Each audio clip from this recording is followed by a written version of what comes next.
In today's video, I will walk you through how to enable two-factor authentication in Stripe.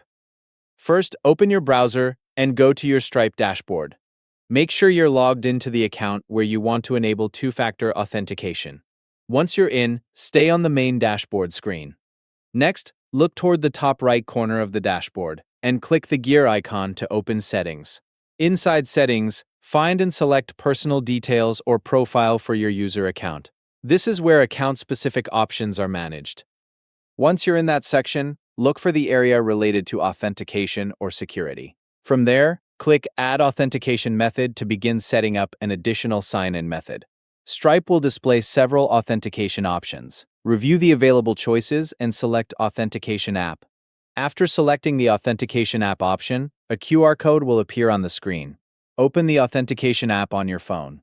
Inside the app, choose the option to add a new account and then select Scan QR code.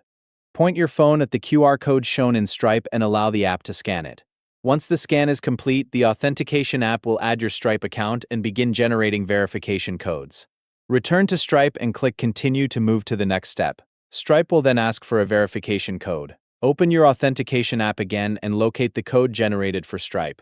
Enter the current 6-digit code into the verification field in Stripe. After entering the code, continue to complete the verification. Once the code is accepted, Stripe will display a backup code. Save the backup code in a secure location. After storing it, return to Stripe and click I have saved my backup code to confirm. Continue to the final step and click Done. At this point, the setup process is complete and two-factor authentication is enabled for your Stripe account. To confirm everything has been configured correctly, remain in your account settings and verify that the authentication method appears in your security settings. If you return to sign in later, Stripe will require both your password and the verification code generated by your authentication app.